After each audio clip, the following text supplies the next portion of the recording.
Welcome to our educational show. Today, we are going to talking about the development of the Philippine literature. Compared to other Southeast Asian countries, the Philippines has a very few artifacts that show evidence of writing. However, literacy with the script called Baybayin was widespread in the zone when the Spaniards came in 1521. The Spaniards recorded the people in Manila and other places wrote on bamboo and specially prepared palm leaves, using knives and styling. They were using the ancient Tagalog script, which had 17 symbols. 3 of it were vowels: A, E or E, and O or U. The basic consonantal symbols had an inherent sound: Ka, Da, Ga, Ha, La, Ma, Na, Pa, Sa, Ta, Wa, Ya. A diacritical mark called kudlit modified the sound of the symbol. The kudlit could be a dot, a short line, or an arrowhead. When it placed above the symbol, it changed the inherent sound of the symbol from A to E or E. While if it is placed below, the sound became O or U. Like example, when Ba had a kudlit above, it became Be or B. And if it placed below, the sound became Bo or Bu.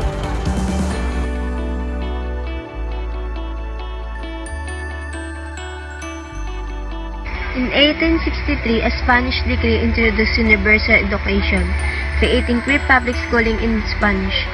This had an important role in the rise of the educated class called the Ilustrados, such as national hero Jose Rizal, who wrote important literary works in Spanish, considered Philippine classical literature. Some members of this cultural elite include Jose Rizal, Pedro Paterno, Jesus Balmori, Huerta Parolan, Lixi, Lumba, and Castillo. Major historical documents such as national anthem, the Malolos Constitution or Constitucion Politica de Malolos, and revolutionary propaganda is also considered classical literature. Nationalism was first propagated in the Spanish language, especially in the writings of Marcelo H. del Pilar or Plaridel.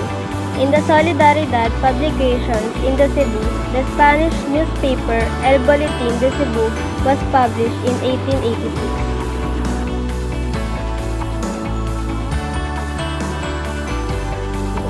Ironically, the greatest portion of Spanish literature by native Filipinos was written during the American Commonwealth period, because the Spanish language was still predominant among the Filipino intellectuals.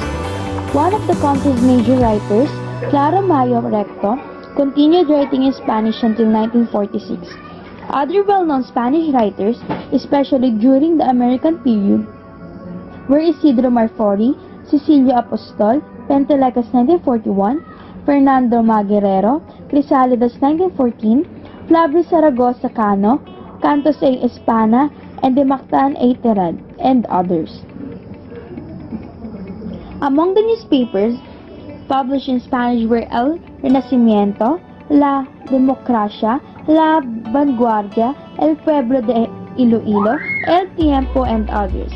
3 magazines, The Independent, Philippine Free Press, and Philippine Review were published in English and Spanish.